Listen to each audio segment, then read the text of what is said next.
안녕하십니까. SPM 리서치의 김영지입니다.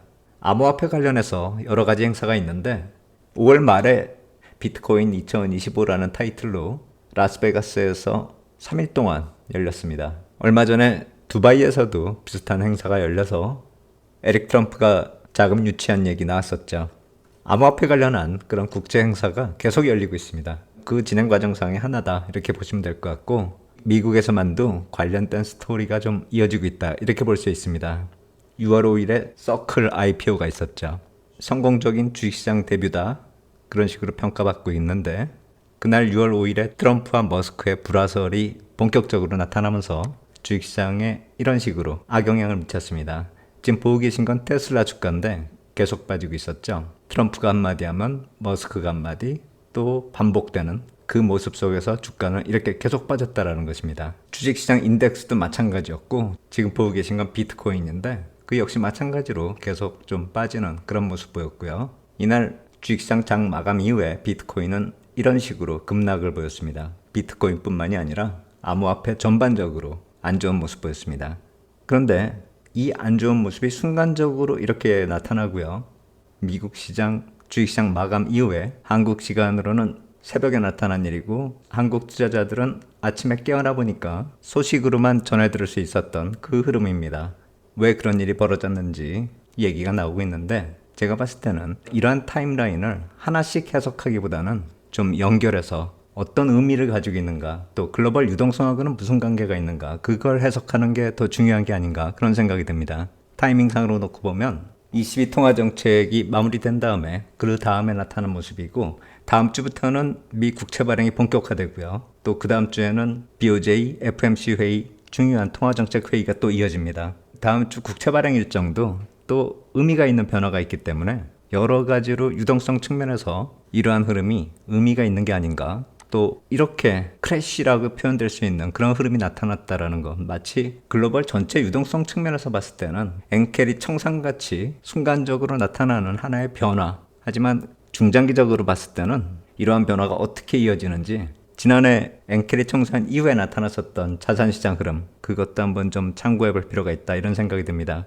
이번에도 스토리가 만들어지고 있다 이렇게 생각이 됩니다. 더군다나 코인 관련해서 미국의 401k 퇴직연금 시장 자체도 거론이 되고 있습니다. 상당한 변화죠. 여러 가지 자산에 비해서 상대적으로 보수적일 수밖에 없는 이 시장에 크립토 커런시가 거론되기 시작한다라는 것입니다. 이 타임라인을 누가 일부러 설정했다, 그런 음모론적 접근보다는 이러한 과정이 점차 투기적 움직임으로 한정이 됐었던 핵심 자산군으로 보기에는 좀 어려웠었죠. 암호화폐와 또 통화정책 사이에서, 또 국채 발행 바로 직전에 그 크리티컬한 타이밍에서 이렇게 시장에 관심을 많이 받는다는 그 자체가 자산시장 중심으로 한 번에 접근하기는 힘들잖아요.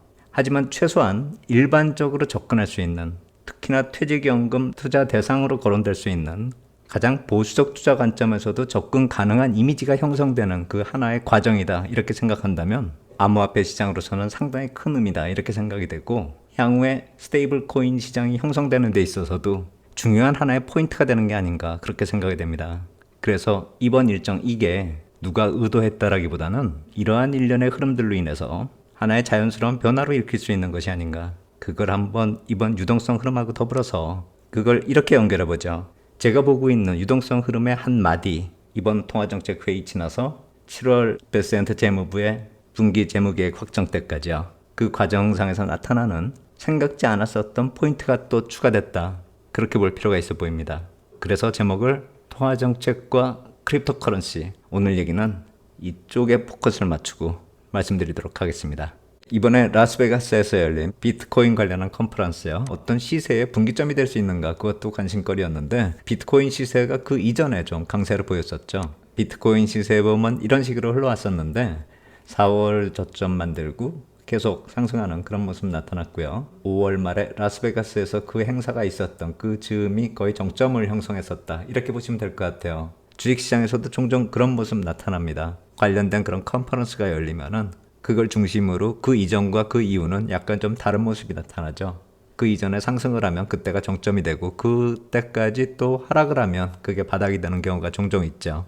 이번에 비트코인도 거의 비슷한 그런 모습이 나타났다 이렇게 볼 수가 있겠는데요. 여기에 참석 인사들을 보면은 트럼프 행정부 사람들이 유독 많습니다. 벤스 부통령, 데이빗 sak스, 크립토 짜르라고 불리는 이분요.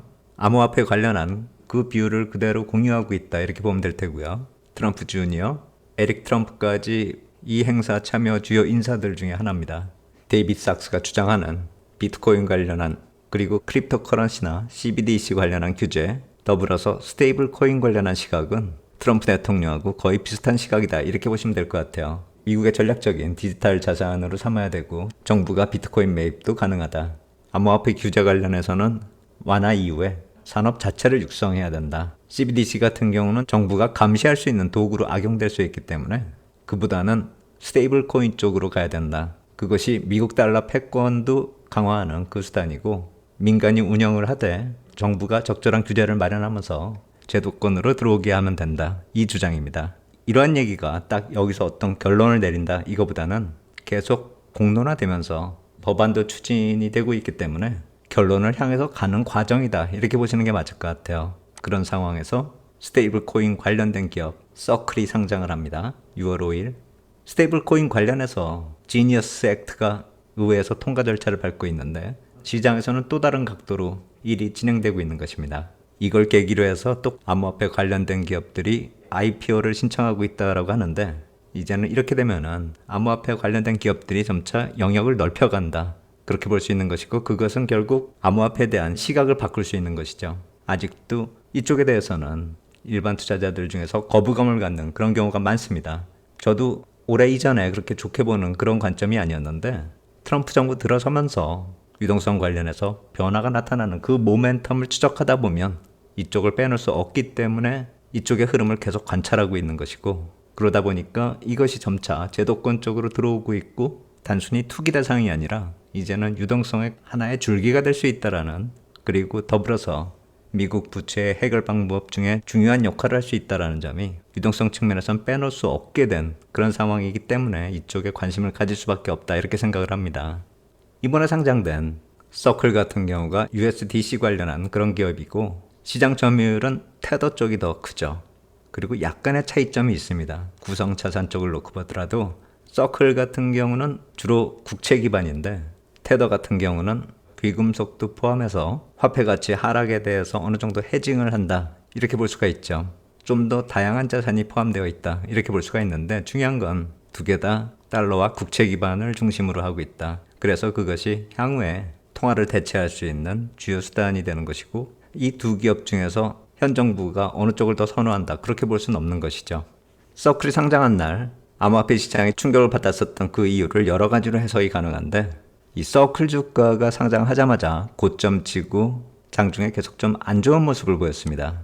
이런 식으로요. 이 붉은 박스로 표시한 게 정규 시장 시간대의 거래고요. 마감 이후에 이렇게 거래가 된 것이고 6월 6일 거래는 이런 식으로 진행이 됐는데 그 전날보다 더 강세가 이어졌다 이렇게 볼 수가 있겠죠. 이런 모습이 나타난 이후에 장 마감 이후에 코인 시장이 큰 충격을 받았는데 그때 이 서클 주가는 별로 그렇게 영향을 받지 않았습니다. 그리고 코인 시장 회복되면서 서클 주가가 다시 회복되었는데 일부는 서클 주가가 이렇게 고점 찍고 계속 하락을 했기 때문에 그런 안 좋은 모멘텀으로 작용이 되는 게 아닌가 하는 그런 시각도 있었는데 시장에서 꼽는 주요 원인은 최근에 비트코인이나 코인 전반적으로 조정세가 이어졌기 때문에 그러한 누적된 하락이 결국에 마진콜로 이어지는 그런 경우도 있었고 그것이 누적되면서 한꺼번에 청산이 나타났다. 마치 아까 말씀드린 엔캐리와 유사한 그런 형태로 진행이 됐다. 그렇게 보는 시각이 있고 그리고 머스크하고 트럼프가 맞부딪힌 이 모습이요. 테슬라가 이렇게 하락하는 이 모습이 마치 코인 시장을 대변하고 있다. 그런 식으로 해석이 되는 것이죠. 두 사람 모두 다 코인 시장에 직간접적으로 연결되는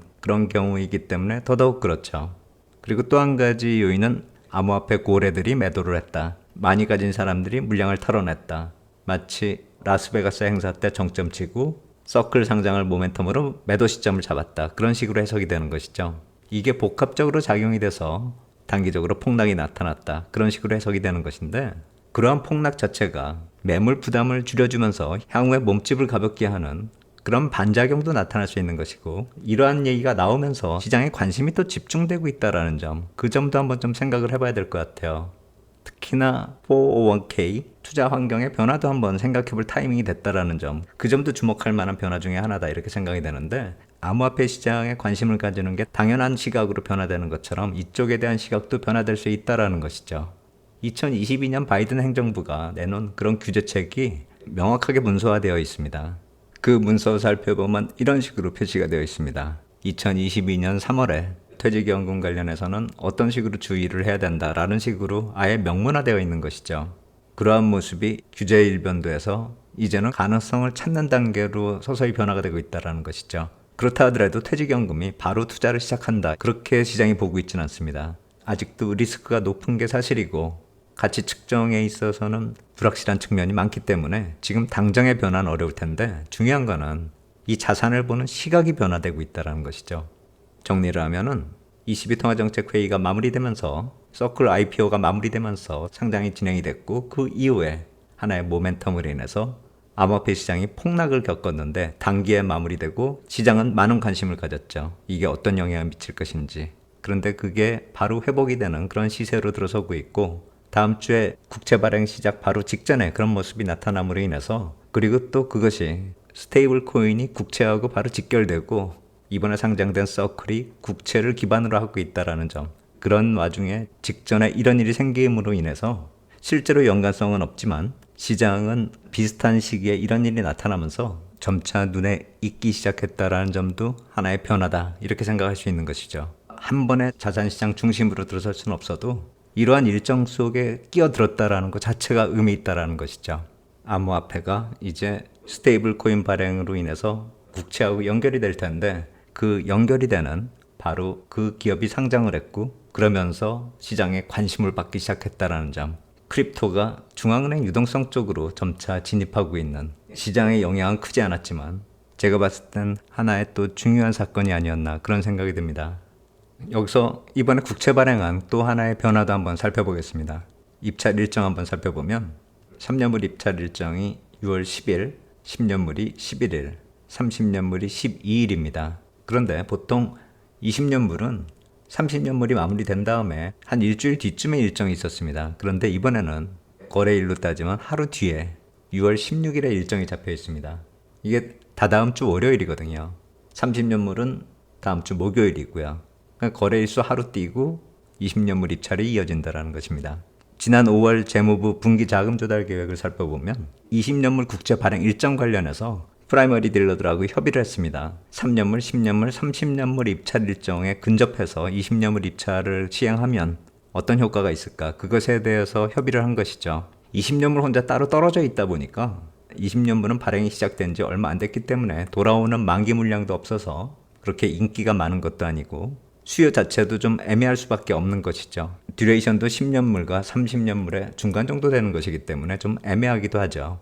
입찰 일정도 시간상으로 떨어져 있기 때문에 자금 운용하는 측면에서도 10년물, 30년물에 집중하면 되지 굳이 20년물까지 자본을 분배해야 되느냐, 그런 식으로 볼 수가 있는 것이죠. 그러다 보니까 더 소외가 될 수 있고, 그렇기 때문에 20년물 수익률이 30년물보다 오히려 더 수익률이 높게 형성이 되기도 하는 것이고요.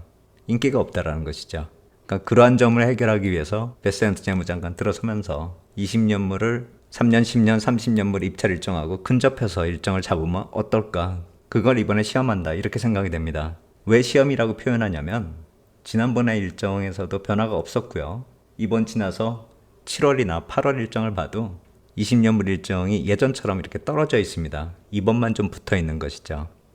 다른 사유로 인해서 이렇게 일정을 조정했을 수도 있습니다. 재무부 내부 사정으로 그렇게 일정을 변경했을 수도 있죠. 모든 변화에 대해서 의미를 두고 볼 필요는 없다, 이렇게 생각이 되는데, 그렇다면 시장 참여자 입장에서 봤을 때 이렇게 일정을 변경한 게 중요한 게 아니라 이렇게 일정을 변경했을 때 시장에서 어떻게 반응하느냐, 그거 정도는 우리가 관심 있게 좀 지켜볼 필요가 있다, 이렇게 생각이 됩니다. 이번 20년물 입찰, 지난번까지만 하더라도 시장에 충격을 주는 그런 좀 안 좋은 영향을 줬었던 그런 이벤트였는데, 이번에는 과연 어떤 영향을 줄지. 만약에 입찰 일정이 가까워지면서 수요가 이쪽으로 좀 많이 증가돼서 수익률이 많이 낮아진다라고 한다면 재무부 입장에서는 좀 성공적이다, 이렇게 볼 수가 있겠죠. 그러면서 향후에는 일정이 조정이 될 수도 있을 것이고요. 국제시장 쪽에서 이렇게 의미 있는 변화를 우리가 찾을 수 있는 그 상황까지도 생각을 해본다면 최근에 나타난 여러 가지 이벤트성 요인들, 우연치 않게 상관관계를 따지게끔 하는 그런 시각으로 보게끔 합니다.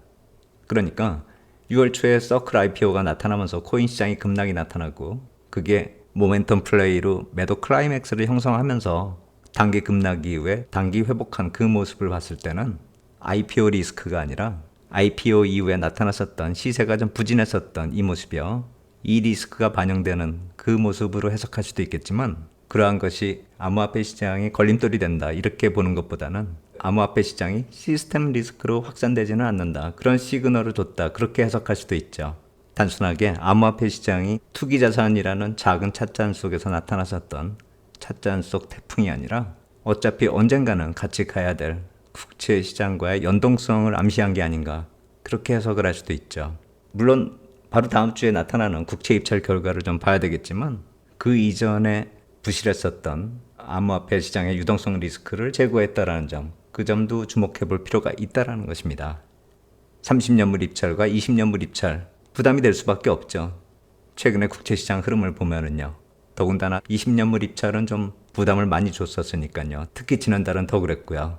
지난달보다 지금이 국채 시장이 좀 낮은 게 없기 때문에 그 이전에 나타났었던 이런 불안한 흐름이 오히려 다음 주에 반전으로 이어지는 게 아닌가.